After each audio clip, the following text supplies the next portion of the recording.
Բաքվում սկանդալ է առաջացրել այն, որ Ղազախստանի մայրաքաղաքում կայացած երգի միջազգային մրցույթի եզրափակչում ժյուրիի ադրբեջանցի ներկայացուցիչը քվեարկության ժամանակ առավելագույն միավոր է տվել Հայաստանը ներկայացնող երգչին։ Հայրենիքում նրանից ոչ միայն բացատրություն են պահանջել դրա համար, այլ նաև պարտադրել են, որ ներողություն խնդրի կատարածի համար։ Թեմային հետևել է Արտյոմ Երկանյանը։ Արտյոմ, ինչպես է ժյուրիի այդ անդամը ինքը բացատրում։ Silk Way Star կոչվող այդ երգի միջազգային մրցույթը կայացել էր Աստանայում եւ եզրափակչին ավելի քան 120 միլիոն մարդ էր հետևել եւ հենց այդ եզրափակչում Ադրբեջանը ներկայացնող ժյուրիի անդամը Սամիրա Էֆենդին, ով Եվրատեսիլ 2021-ի մասնակից էր, բարձրագույն 12 միավոր էր տվել Հայաստանի ներկայացուցիչ երգիչ Սարո Գևորգյանին, բայց այստեղ ուզում եմ ընդգծել, նրան ոչ թե գերադասել է մյուսներից, այլ բոլորին տվել է 12 միավոր, այդպիսով հավասարեցնելով հայի շանսը մնացածի հետ եւ հնարավորություն տալով, որպեսզի հեռուստադիտողը իր քվեարկությամբ ընտրի լավագույնին։ Սարոն շնորհակալություն է հայտնել, իջել է բեմից, մոտեցել է ադրբեջանուհուն, գրկել նրան եւ դրանից հետո Ադրբեջանում այդ երգչուհուն սկսել են քննադատել, մեղադրել, հայտարարել, որ նա դավաճան է, որ ոչ միայն բանի համար, որ առավելագույն բալ է տվել հային, այլ ավելին թույլ է տվել, որ հայը իրեն գրկի։ Երեք երգչուհին մամլո ասուլիս է տվել եւ սկսել է արդարանալ, հայտարարելով, որ քաղաքավարությունից ելնելով է թույլ տվել, որ իրեն հայը գրկի, իսկ այսօր հարցազրույց է տվել ադրբեջանական պարբերականներից մեկին եւ այստեղ իսկապես սկանդալային սենսացիոն բաներ է հայտնաբերվել։ Այդ երգչուհին հայտարարել է, որ ողջ մրցույթի ընթացքում Հայաստանի ներկայացուցչին ցածր միավոր է տվել, քանի որ այդ ժամանակ դեռ Ադրբեջանի ներկայացուցիչը խաղի մեջ էր։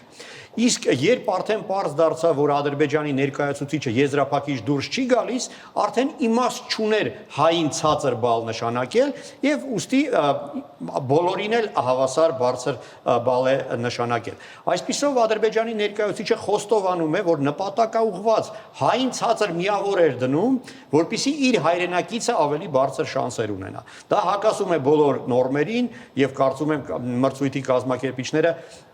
պետք է նկատեն դա ու համապատասխան քայլեր ձեռնարկեն։ Երգչուհին նաև հայտարարել էր, որ իր հայրը երկու Ղարաբաղյան պատերազմների մասնակից էր եւ նա մտահոգ էր, ապրումների մեջ էր, թե ինչպես հայրը կվերաբերվի դրան, որ նա թույլ է տվել, որ հայ երգիչը իրեն գրկի, հա,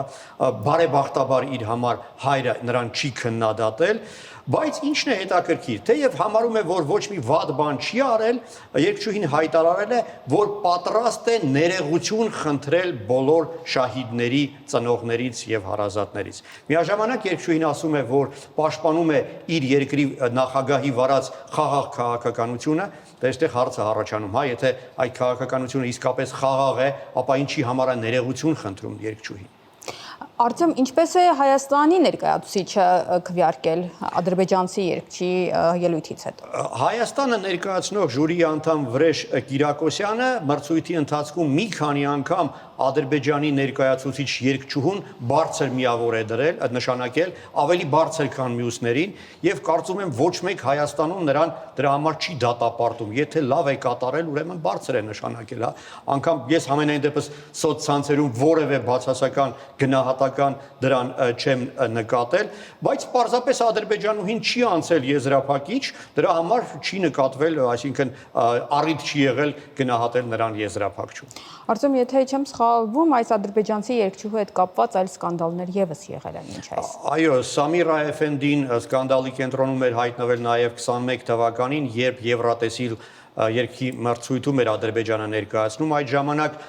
մի խումբ երկրպագուններ ստորագրահավաք էին նախաձեռնել համացանցում, կոչ անելով կանխել այդ երգչուհու մասնակցությունը Եվրատեսիլին, քանի որ նա հայտնի էր իր հայատյաց հայտարարություններով։ Մոտ 50,000 հոգի տարբեր եվրոպական երկրների ներկայացուցիչների ստորագրել էին այդ պետիցիայի ներքո։ Բանն այն է, որ երկրորդ Արցախյան պատերազմի ժամանակ այդ երգչուհին սոցցանցերում լուսանկարներ էր տեղադրում, ուր նա պատկերված էր զինվորական համազգեստով, պոստերում կոչ էր անում ադրբեջանցիներին պատերազմել հայերի դեմ, հակահայկական բովանդակության հեշթեգներ էր տարածում, վիրավորում եւ ծաղրում էր Արցախը լքած հայ փախստականներին։ Ավելի ուշ այդ բոլոր պոստերը նա հեռացրել էր սոցցանցերից, որպեսզի չխանգարեն իր երաժշտական կարիերային, բայց այդ պոստերը պահպանվել են եւ անհրաժեշտության դեպքում կարելի է դրանք ներկայացնել։ Եվ հետաքրքիր է, որ հենց Ադրբեջանում նույնպես Սամիրա Էֆենդին ոչ միանշանակ համբավ ունի, շատերը Ադրբեջանում նրան մեղադրում են հոմոսեքսուալիզմի քարոզի մեջ։ Շնորհակալություն, Արտем։